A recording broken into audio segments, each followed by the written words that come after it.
Assalamualaikum warahmatullahi wabarakatuh. Salam sejahtera bagi kita semua. Pada kesempatan ini, kami dari kelompok 15 pada mata kuliah Keuangan Publik akan mempresentasikan materi mengenai pengawasan keuangan sektor publik. Sebelumnya, kami akan memperkenalkan anggota dari kelompok sebagai berikut. Pertama, Anju Jumaran, selaku operator. Kedua, Faizal Ramadan. Ketiga, Juniwati. Keempat, Putri Amelia. Kelima, Rian Rizky Akbar. Baik, mari kita mulai presentasinya, dimulai dari slide yang pertama yang akan dijelaskan oleh teman saya.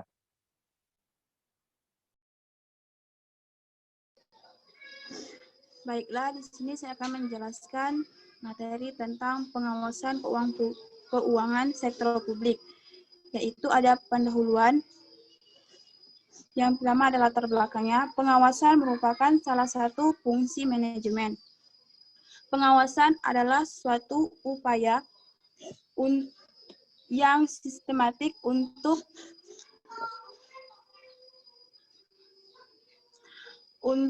merencanakan sistem upah, baik informasi untuk menetapkan apakah telah terjadi sesuatu penyimpanan, serta untuk mengambil tindakan perbaikan yang diperlukan. Pengawasan pada dasarnya diarahkan sepenuhnya untuk menghindari adanya kemungkinan penyelewengan atau penyimpanan atas tujuan yang akan dicapai. Aparat pengawasan keuangan pemerintah di Indonesia dilakukan secara berlapis, yaitu adanya BPK, BPKP, Inspektor Jenderal, Inspektor Pemerintahan Provinsi, Inspektor Pemerintahan Kabupaten, Inspektor Pemerintahan Kota. Selanjutnya akan dijelaskan oleh teman saya. Selanjutnya, adapun tujuan dari pelaksanaan pemeriksaan itu sendiri, yaitu untuk menilai apakah kegiatan yang sesungguhnya yang telah dilakukan itu sesuai dengan yang diharapkan. Dan beberapa bentuk ataupun aspek dari keberhasilan otonomi daerah. Yang pertama itu dalam hal pengawasan, yang kedua pengendalian dan juga pemeriksaan.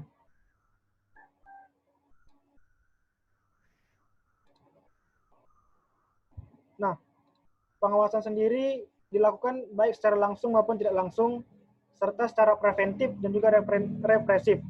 Pengawasan langsung itu dilakukan secara pribadi oleh para pengawas dengan cara mengamati, kemudian meneliti, memeriksa, dan juga mengecek sendiri secara langsung ke tempat kerja para pegawai. Bisa juga dikatakan sebagai belusukan. Kemudian pengawasan secara tidak langsung yaitu menerima laporan-laporan dari para pejabat ataupun para pegawai. Pengawasan secara preventif ini dilakukan melalui pre-audit, yaitu sebelum pekerjaan dimulai. Yang kedua yaitu represif, yaitu melalui post-audit dengan pemeriksaan terhadap pelaksanaan ditempatkan ataupun inspeksi. Jadi preventif ini sebelum melakukan pekerjaan ataupun melaksanakan kegiatan suatu pemerintahan, sedangkan represif ini ketika sedang berlangsung. Selanjutnya akan disampaikan oleh rekan saya.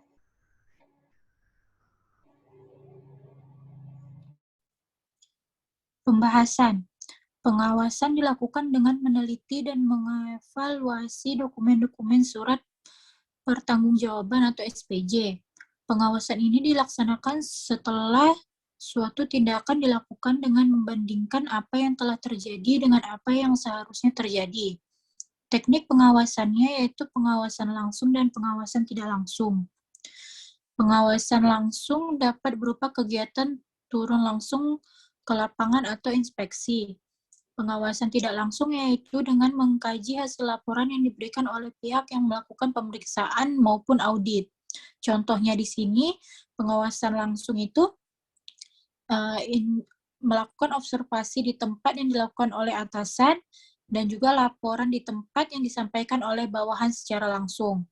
Kalau Pengawasan tidak langsung ini contohnya memberikan laporan secara berkala dan juga melakukan pengawasan dengan cara lisan ataupun tulisan.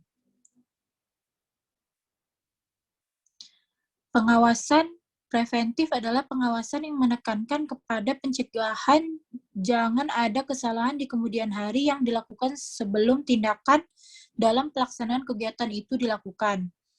Dilihat dari sifatnya, pengawasan dapat dibedakan menjadi pengawasan yang bersifat preventif dan represif.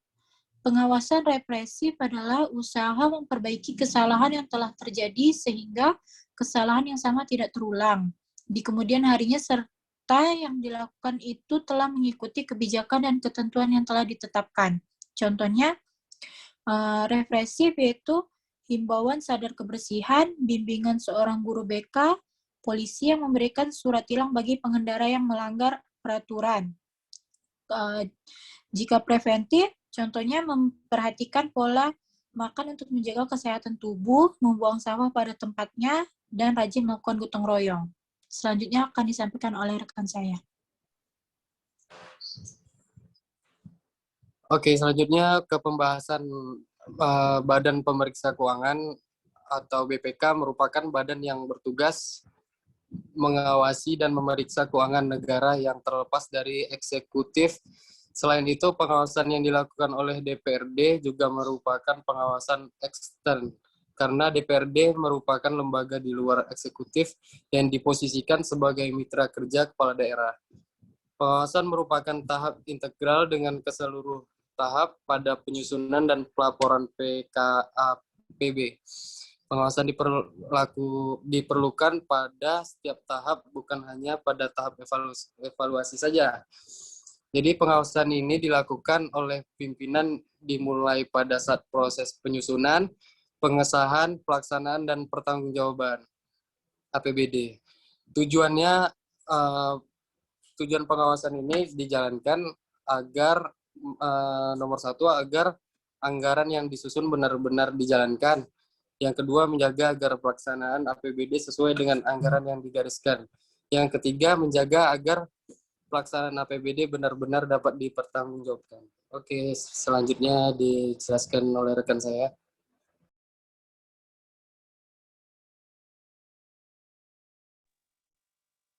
Untuk selanjutnya yaitu mengenai BPKP, yaitu Badan Pengawasan Keuangan dan Pembangunan. Itu sudah diamanahkan untuk meningkatkan kualitas pengelolaan keuangan negara dengan memprioritaskan yang istilahnya itu GPG atau Good Public Governance dan satu lagi GCG yaitu Good Corporate Governance sebagai prioritas. Menurut Badan BPKP ini, kedua hal tersebut ikut berkontribusi dalam meningkatkan GDP atau Gross Domestic Product, kemudian penurunan kemiskinan dan membantu sektor korporat yang tujuan akhirnya adalah untuk meningkatkan kesejahteraan di masyarakat. Next. Dan semua itu dikatakan berhasil, baik di sektor publik maupun privat di Indonesia itu, dengan adanya penguatan internal kontrol yang salah satu unsurnya adalah nilai-nilai seperti integritas, etika, moralitas, kejujuran, dan keteladanan dari pimpinan yang akan menghasilkan trust atau kepercayaan dari masyarakat. Next. Jadi untuk kesimpulan dari pengawasan keuangan itu merupakan pengawasan yang dilakukan oleh DPRD terhadap eksekutif dimaksudkan agar terdapat jaminan terciptanya pada pengelolaan anggaran daerah agar terhindar dari praktek KKN, baik mulai dari perencanaan, pengesahan, pelaksanaan, serta pertanggungjawaban. Kemudian adanya lembaga pengawas ini itu menunjukkan pemerintah bahwa ingin menciptakan tata kelola pemerintahan yang baik dengan memegang prinsip transparansi dan akuntabilitas sesuai dengan asas good governance. Melalui pengawasan ini juga akan yang aktif melakukan pengawasan, maka secara formal dan praktis menutup celah-celah penyelewengan dan juga penyalahgunaan keuangan publik. Terima kasih. Baiklah, terima kasih juga untuk teman-teman yang sudah menyampaikan materi mengenai pengawasan keuangan sektor publik. Terlebih terkurangnya mohon maaf, dan semoga materi yang disampaikan dapat menambah wawasan bagi kita semua. Sekian, wassalamualaikum warahmatullahi wabarakatuh.